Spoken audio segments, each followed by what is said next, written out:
আদমকে আমি ফেরেশতাদেরকে দিয়ে সিজদা করালাম, ফাসাজাদু সবাই সিজদা করলো ইল্লা ইবলিস। কে সিজদা করলো না? ইবলিস। সূরা কাহফে আল্লাহ পাক বলেছেন কানা মিনাল জিন্নি, সে জিনদের একজন ছিল। ঠিক আছে, লাম ইয়াকুম মিনাস সাজিদিন, আল্লাহ পাক বলেন সে সিজদাকারীদের অন্তর্ভুক্ত ছিল না। কে? ইবলিস। আচ্ছা, ক্বালা, আল্লাহ পাক এবার বলছেন মা মানাআকা আল্লা তাসজুদা ইয আমারতু, আল্লাহ পাক বলছেন হে ইবলিস, কে তোমাকে বারণ করলো আদমকে সিজদা করতে, যাকে আমি সিজদা করার আদেশ করেছি। এবার ইবলিস তার দলিল পেশ করছে, সে বলছে ক্বালা আনা খায়রুম মিন, সে বলল আমি আদমের চাইতে উত্তম। আনা খায়রুম মিন, আমি তার চেয়ে উত্তম। কি কারণে উত্তম? খলাকতানি মিন নার ওয়া খলাকতাহু মিন তিন, হে আল্লাহ আপনি আমাকে সৃষ্টি করেছেন আগুন দিয়ে, ওয়া খলাকতাহু মিন তিন, এবং আদমকে সৃষ্টি করেছেন তিন মানে কাদা মাটি দিয়ে। এই কারণে সে সিজদা করলো না। আল্লাহ পাক বলেন ক্বালা ফাহবিত মিনহা, এখন এখান থেকে নেমে যাও, ফাখরুজ, এখান থেকে বের হয়ে যাও হতভাগ, ইন্নাকা মিনাস সাগিরিন, তোমার অহংকার করার কোনো সুযোগ নেই এখানে, তুমি তো ছোট পুত্র।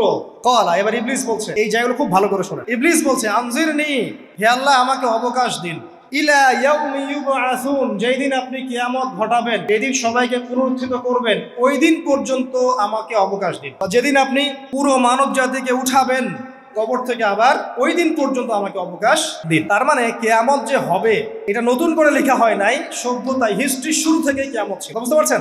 ফেরেশতারাও জানতেন যে একদিন মহাবিশ্ব ধ্বংস হয়ে যাবে। ইবলিস আগে থেকে জানতো যে কিয়ামত হবে, এই জন্য সে বলছে আমাকে কিয়ামত পর্যন্ত অবকাশ দিন। আল্লাহ পাক এবার কি বলছেন দেখেন, ইবলিস আল্লাহর কাছে চাইলো, আল্লাহ পাক তাও তাকে ফেরত দিলেন না। তুমি অবকাশ প্রাপ্তদের একজন, তোমাকে অবকাশ দেয়া হলো। এক কথায় তোমার দোয়া কবুল করা হয়েছে, তোমার অবকাশ তোমাকে দেয়া হলো, কারণ আল্লাহ পাক এটা পরীক্ষা করবেন ইবলিসকে দিয়ে, মানব জাতিকে। কল, এবার ইবলিসের চ্যালেঞ্জ শোনেন। ইবলিস চ্যালেঞ্জ করছে, ওয়ালা তাজিদু আকসারাহুম শাকিরিন, আল্লাহ পাক আপনি তাদের বেশিরভাগকেই শুকরগুজার পাবেন না।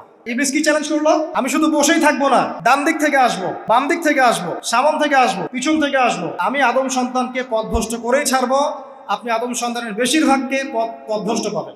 ইবলিসের কথা কি বাস্তব প্রতিফলন দেখা যায় এখন সমাজে? বেশিরভাগ মানুষ নামাজ পড়ে না পড়ে না? বেশিরভাগ মানুষ সুদ খায় না খায় না? বেশিরভাগ যুব সমাজ জেনা করতেছে না করতেছে না?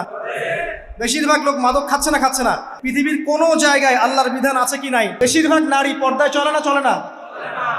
বেশিরভাগ মানুষ রোজা রাখে না রাখে না? বেশিরভাগ মানুষ যাকাত দেয় কি দেয় না? তাহলে ইবলিস যে বললো আপনি বেশিরভাগকেই শুকরগুজার পাবেন না,